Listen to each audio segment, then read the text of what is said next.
Senantiasa waspada dan tidak perlu ketakutan berlebihan, serta panik dalam menghadapi tantangan zaman yang sedang terjadi. Selalu tingkatkan keimanan dan ketakwaan kita semua. Insya Allah kita akan semakin kuat imun kita dan kita hidup dalam keadaan aman. Al-wahmu nisfudda, kepanikan adalah separuh penyakit. Wal itmi'nan nisfuddawa, ketenangan adalah separuh obat. Was-sabru awal khutwat syifa, kesabaran adalah awal dari kesembuhan.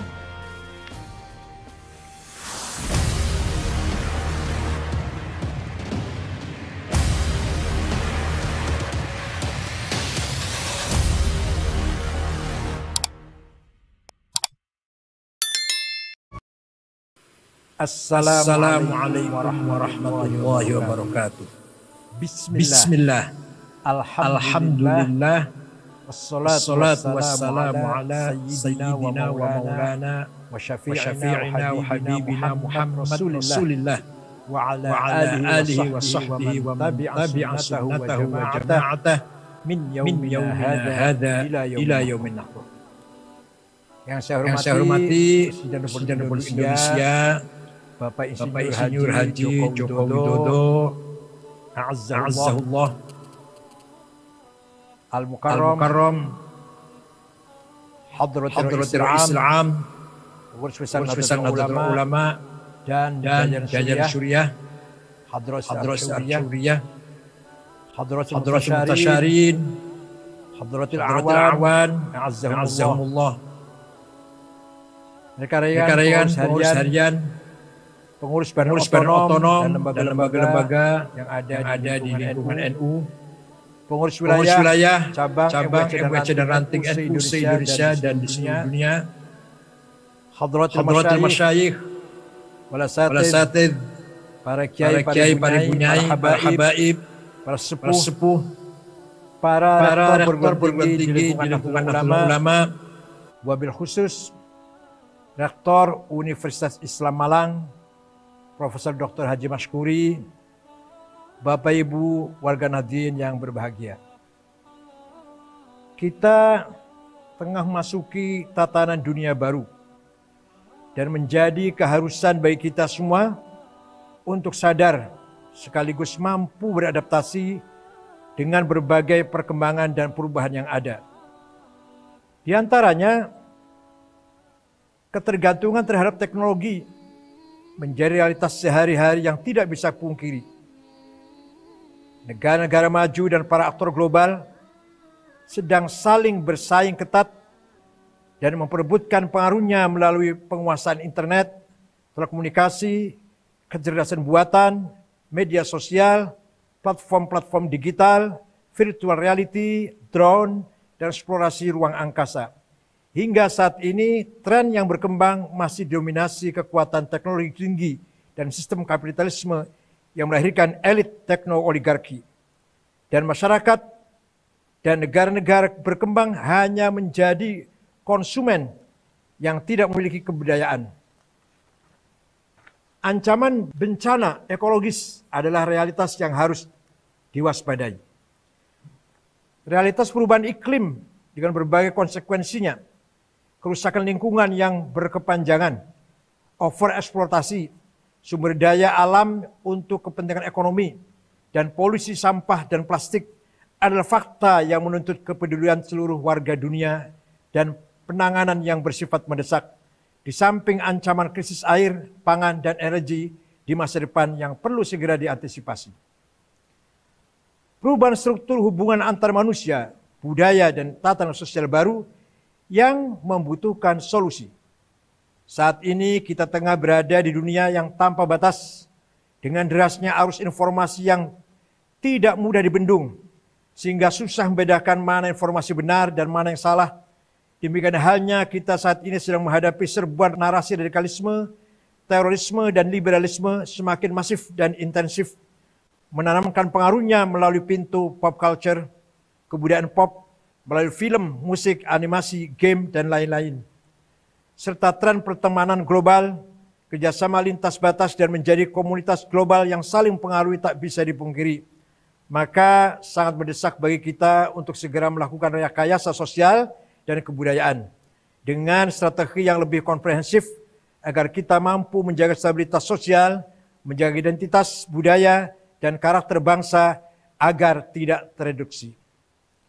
Perubahan struktur ekosistem dan stakeholders ekonomi yang lebih agresif, tren investasi, perdagangan, dan transaksi business to business, government to government, maupun people to people melalui jalur digital semakin masif dan dalam persaingan yang sangat ketat dengan cyber security sebagai tantangan utamanya. Perubahan penggunaan mata uang konvensional ke mata uang digital, keberadaan data sebagai sumber daya masa depan dan minyak jenis baru yang tanpa privasi mulai intensif ditambang dan diperebutkan.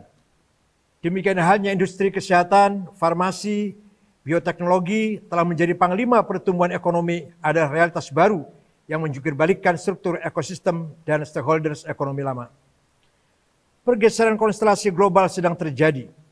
Perang dagang, perubahan geopolitik dunia, instabilitas kawasan, kejahatan siber, perang proksi, perang asimetris, dan kejahatan terorisme menjadi konflik dan ketegangan-ketegangan jenis baru yang apabila tidak diantisipasi akan membahayakan perdamaian dunia.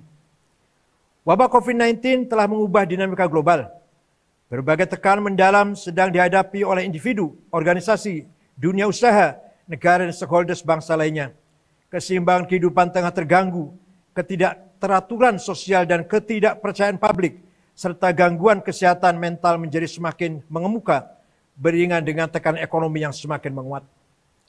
Mendasar pada perkembangan dan realitas di atas dibutuhkan, pertama, kesiapsiagaan nasional yang didukung kebijakan publik yang lebih berorientasi dan memihak pada masyarakat dan pada kedaulatan nasional, yang berbasis pada keseimbangan kepentingan people, planet, prosperity, peace, and partnership.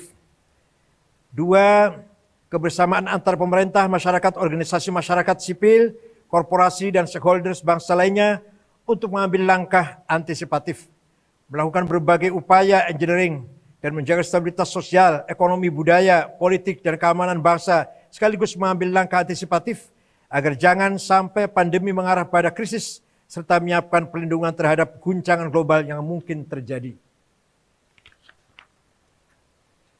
Ketiga, bagi warga Nahdliyin dan seluruh jejaring organisasi Nahdlatul Ulama di semua lapisan, mari kita segera bebenah diri. Kita harus menjadi leader dalam transformasi digital. Harus mampu menjadi ekosistem Nahdliyin yang kokoh, mandiri, berdaulat, berdaya saing, dan berdaya tawar tinggi. Segera percepat takwiyatul jam'iyah wal jamaah dan ukhuwah diniyah islamiyah, ukhuwah watoniyah, dan ukhuwah insaniyah alamiyah. Segera ambil alih peran-peran strategis dalam kehidupan sosial, pendidikan, ekonomi, budaya, politik, iftak, dan keamanan. Perkokoh kedaulatan syiar keagamaan Islam di Indonesia dengan spirit Islam Nusantara yang ramah, damai, dan toleran di kanal online maupun offline. Segera isi semua ruang kosong kehidupan kerakyatan, kebangsaan, dan kenegaraan dengan nilai-nilai tradisi, spirit, dan khazanah Nahdlatul Ulama. Khusus bagi perguruan tinggi dan pesantren-pesantren di lingkungan NU, mari kita perkuat riset-riset ilmiah sehingga warga Nahdliyin semakin maju dalam ilmu pengetahuan dan teknologi. Perkuat pengabdian kepada masyarakat agar NU selalu hadir, hidup dan senantiasa melayani masyarakat. Serta yang paling penting lagi, kita harus selalu optimis dan pantang menyerah dengan keadaan. Bagi seluruh jejaring organisasi NU di semua tingkatan dan warga Nahdliyin dimanapun berada, mari kita perkuat pengolahan dan pemanfaatan potensi sumber daya hayati yang ada di sekitar kita sebagai sarana kebangkitan ekonomi, kesehatan, dan industri kreatif untuk kemajuan kehidupan. Karena sungguh tidak ada yang sia-sia yang Allah Subhanahu wa Ta'ala ciptakan di sekitar kita, pasti ada manfaatnya dan ada faedahnya. Senantiasa waspada dan tidak perlu ketakutan berlebihan, serta panik dalam menghadapi tantangan zaman yang sedang terjadi. Selalu tingkatkan keimanan dan ketakwaan kita semua. Insya Allah kita akan semakin kuat imun kita dan kita hidup dalam keadaan aman. Al-wahmu nisfudda, kepanikan adalah separuh penyakit. Wal itmi'nan nisfuddawa, ketenangan adalah separuh obat. Was-sabru awal khutwati syifa, kesabaran adalah awal dari kesembuhan. Melalui momentum bulan Muharram ini, mari kita tingkatkan ibadah kita kepada Allah Subhanahu wa taala. Kita tingkatkan amal soleh kita. Mari bersedekah kepada alam dengan lebih peduli terhadap lingkungan. Bersedekah kepada fakir miskin dan yang membutuhkan, khususnya kepada anak yatim. Serta mari kita perkuat zikir, salawat, doa istighatsah kita kepada Allah Subhanahu wa taala agar wabah segera berakhir, masyarakat bangsa dan negara kita selamat, sehat dan jauh dari mara bahaya.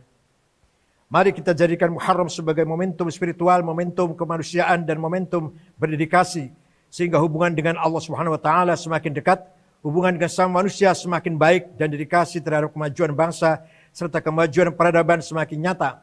Mari kita lakukan refleksi atas kekurangan kita di tahun lalu dan kita lakukan perbaikan serta penyempurnaan di tahun ini dan mendatang. Karena spirit Muharram mengajarkan kepada kita agar selalu optimis dan roja ila rahmatillah.